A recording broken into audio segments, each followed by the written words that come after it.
எல்லாருக்கும் வணக்கம். எல்லாரும் எதிர்பார்த்த சேரனோட கல்யாணம் திடீர்னு முடிஞ்சிருச்சு. என்ன ஆச்சு தெரிஞ்சுக்கிறதுக்கு முன்னாடி இந்த வீடியோக்கு ஒரு லைக் போட்டுக்கோங்க. ஸோ பார்த்தீங்கன்னா நம்ம சேரனண்ணா அண்ணி சைட்டில் வச்சு சொன்ன மாதிரி இந்த கல்யாணம் நடக்கக்கூடாது அப்படின்னு முடிவு பண்ணி நேராக சந்தா வீட்டுக்கே போய் பக்குவமாக அனீஸ்கிட்ட சொல்கிறாரு. எனக்கும் சந்தாவுக்கும் நடக்க வைக்கிற கல்யாணத்தை தள்ளி போடணும்னு நினைக்கிறேன். சோழனும் நிலாவும் இன்னும் ஒன்றா சேர்ந்து சந்தோஷமாக வாழ ஆரம்பிக்கலை. அதுக்குள்ளே சந்தா வீட்டுக்கு வந்தால் 2 பேரும் டைவர்ஸ் வாங்கிட்டு பிரிஞ்சிருவாங்க அப்படின்னு எனக்கு பயமாக இருக்குது. 2 பேரும் வாழ்கிற வரைக்கும் எங்கள் கல்யாணத்தை தள்ளி போடணும்னு நினைக்கிறேன். நீ எனக்காக காத்திருப்பியா சந்தா அப்படின்னு நம்ம சேரன் அண்ணா கேட்ட உடனே சந்தாவும் உங்களுக்காக நாள் கணக்கில் மாத கணக்கில் வருஷக்கணக்கானாலும் நான் காத்திருப்பேன், நீங்கள் தான் என்னோட வருங்கால கணவர் அப்படின்னு நம்ம சந்தா மனசார சொன்ன உடனே நம்ம சேரன் அண்ணாக்கு மனசு ஃபுல்லாக சந்தோஷம்.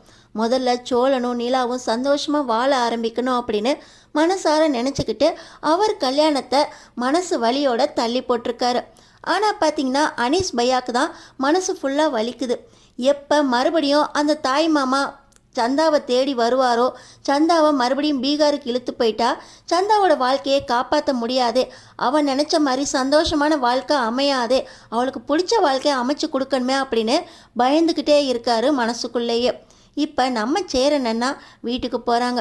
பார்த்திங்கன்னா நம்ம சோழனும் நிலாவும் ஒன்றா காரில் வீட்டுக்கு வரதை பார்த்த உடனே என்ன நிலா இப்போ தான் வேலைக்கு போனேன், அதுக்குள்ளே சீக்கிரம் வந்துட்டியா அப்படின்னு கேட்க, நான் வேலையை விட்டுட்டு வந்துட்டேன்னு. அந்த ராகவோட வார்த்தைகளே சரியில்லை. நான் வேறு வேலை தேடுறேன் அப்படின்னு சொன்ன உடனே நீ வெளியே போய் என்ன கலட்டுறன்னு நான் பார்க்குறேன், உனக்கு கொடுக்க வேண்டிய எக்ஸ்பீரியன்ஸ் சர்டிஃபிகேட்டும் கொடுக்க மாட்டேன், நீ செஞ்ச ப்ராஜெக்ட்டுக்கான ப்ரொஃபைலையும் நான் கொடுக்கறதுக்கு அனுமதிக்க மாட்டேன் அப்படின்னு சொல்லி சைன் போட மாட்டேன் அப்படின்னு என்னை வேலையை விட்டு விரட்டி விட்டார்.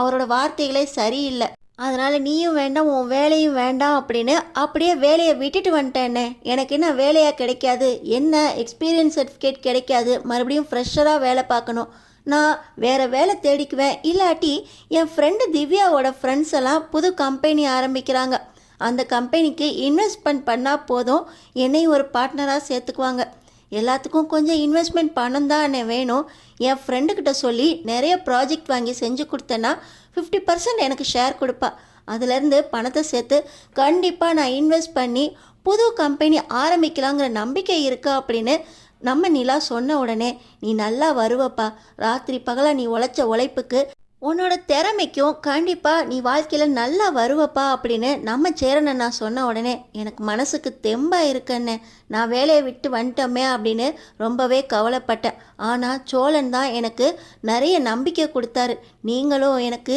ரொம்ப நம்பிக்கை கொடுக்குறீங்க, நான் கண்டிப்பாக வேலையில் நல்லபடியாக வந்து முன்னேறிடுவேண்ணே, அடுத்து என்ன செய்கிறதுன்னு பார்க்கணுன்னு அப்படின்னு ரொம்பவே நம்பிக்கையாக நம்ம நிலா சொல்லிட்டு போனதுக்கப்புறம் கூட நம்ம சேரன் அண்ணா இவ்வளோ நம்பிக்கையான பொண்ணு சோழனுக்கு கிடைச்சா நல்லதாக இருக்கும், ஆனால் இவன் தான் வேறு பொண்ணுங்களோட கடலை போடுறது ஊரை சுற்றுறதுன்னு இந்த பொண்ணோட சேர்ந்து வாழ்றதுக்கு வழியே பார்க்க மாட்டானே அப்படின்னு நம்ம சேரன் அண்ணா யோசிச்சுக்கிட்டு இருக்காங்க.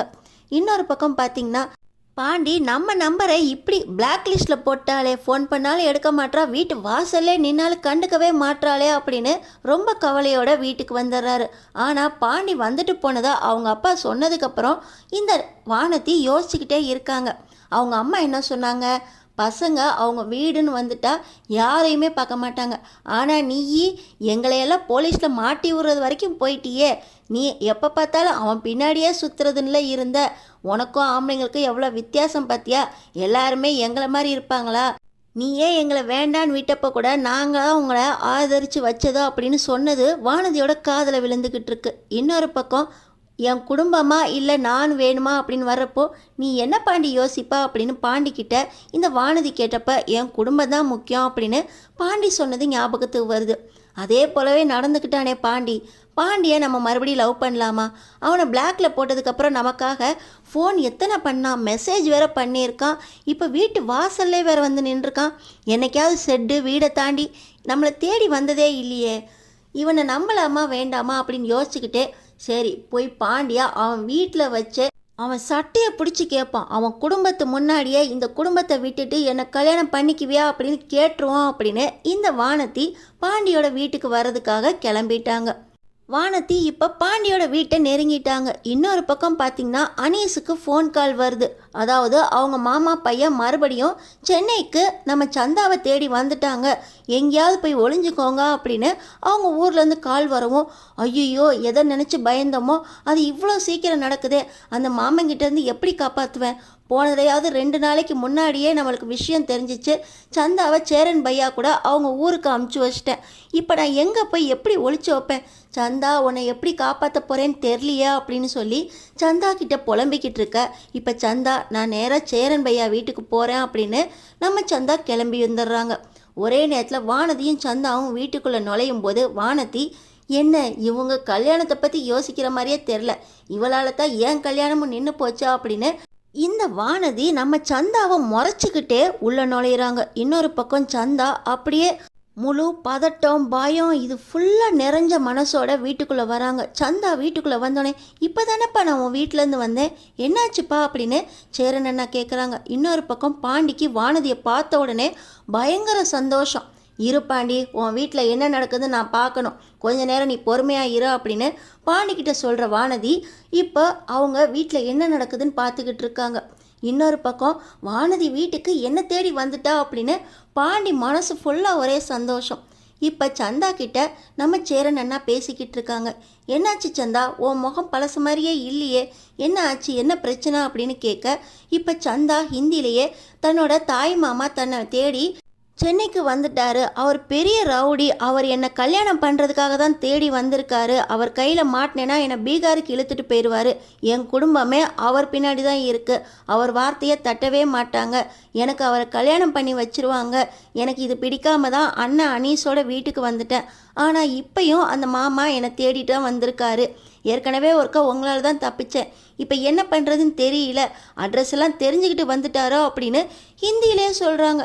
இப்போ பார்த்தீங்கன்னா நடேசன் அப்பா, இந்த பொண்ணு என்ன சொல்லுதுன்னு உனக்கு புரியலையா அப்படின்னு எல்லாத்தையுமே விவரமாக நம்ம சேரன் அண்ணாக்கு சொன்ன உடனே, என்ன சந்தா இப்படி சொல்கிற, அவன் வந்துட்டானா, எப்படி நான் உன்னை காப்பாற்ற போகிறேன்னு தெரியலையா அப்படின்னு யோசிச்சுக்கிட்டு இருக்கும்போதே இந்த தாய் மாமா அனீஸோட சட்டை காலரை பிடிச்சி இழுத்துக்கிட்டு நேராக நம்ம சேரன் அண்ணா வீட்டுக்கு வந்துட்டாங்க.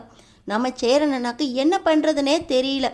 சந்தா நீ எனக்கு தானே ஆயிப்போச்சு, நீ என்னை மனசார ஏற்றுக்குவதானே, நான் உனக்கு கல்யாணம் பண்ணிக்கிறேன் சந்தா, எனக்கு இதை தவிர வேறு வழியே தெரியல அப்படின்னு சொல்லி நேராக சாமிக்கிட்ட இருக்க அவங்க அம்மாவோட தாலியை எடுத்து சந்தா கழுத்தில் கட்டுறாங்க. என்ன ஆச்சு ஏதாச்சு அப்படின்னு வீட்டில் இருக்கவங்க யோசிக்கிறக்குள்ளேயே நம்ம சேரனன்னா சந்தா கழுத்தில் தாலியை கட்டிட்டாங்க. சந்தாவுக்கு மனசு ஃபுல்லாக சந்தோஷம். இப்படி அவசரமாக கல்யாணம் நடந்திருந்தாலும் ஆசைப்பட்டவனோட கல்யாணம் நடந்துருச்சா அப்படின்னு மனசார தலை குனிஞ்சு அந்த தாலியை சேரன் அண்ணா கையால் வாங்கிக்கிறாங்க. நம்ம சேரன் அண்ணா யாரோட அனுமதியும் வாங்கலை. எல்லாருமே சந்தாவோட கல்யாணம் பண்ணி வைக்கணும்னு தானே நினச்சாங்க. அந்த கல்யாணம் அவசரமாக நடந்தாலும் எல்லார் முன்னாடியும் தான் நடந்திருக்கா அப்படின்னு முழு மன திருப்தியோட நம்ம சேரன் அண்ணா சந்தா கழுத்தில் தாலி கட்டினாங்க. இப்போ பார்த்திங்கன்னா அனீஸ் பையா அவங்க தாய் மாமனோட வீட்டுக்குள்ளே நுழைய நம்ம சேரன் அண்ணா சந்தா கழுத்தில் தாலி கட்டுறதை பார்த்த உடனே, என்னடா நடக்குது இங்கே, கல்யாணமே முடிஞ்சிருச்சா அப்படின்னு ரொம்பவே பதட்டத்தோட கோவத்தோட பார்க்குறாங்க. நம்ம நடேசன் அப்பா ஹிந்தியில், கல்யாணம் முடிஞ்சிருச்சு, வெளியே போ வெளியே போ, உனக்கு இனிமேல் இங்கே வேலை இல்லை அப்படின்னு விரட்டுறாரு. எல்லாருமே ரொம்ப சந்தோஷமாயிட்டாங்க.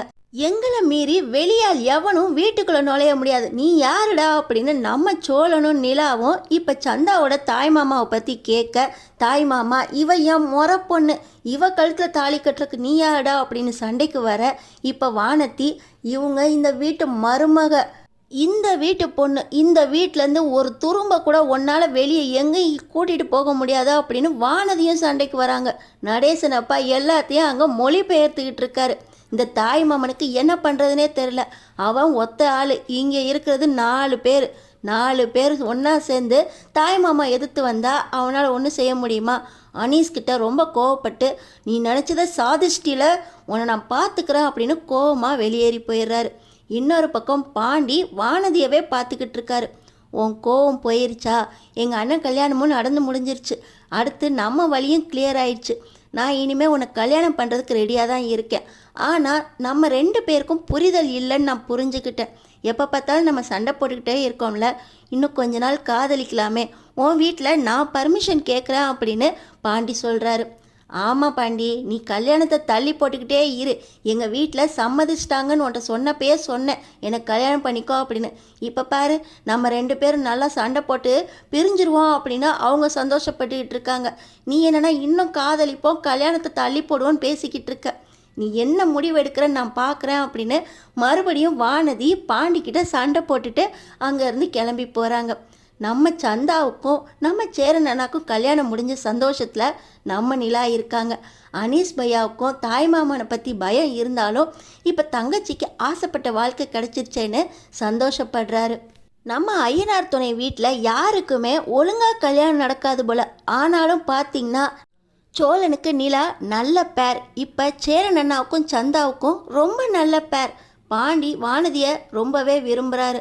அவங்களுக்குள்ள சண்டை வந்தாலும் அவங்களும் உண்மையாக காதலிக்கிறோம் அப்படிங்கிற பேரில் காதலிச்சுக்கிட்டு இருக்காங்க. இன்னொரு பக்கம் பல்லவாவுக்கு ஆள் கிடைச்சாச்சு. காயத்ரி 4 ஜோடியில் 2 ஜோடி ஒன்று சேர்ந்துருச்சு.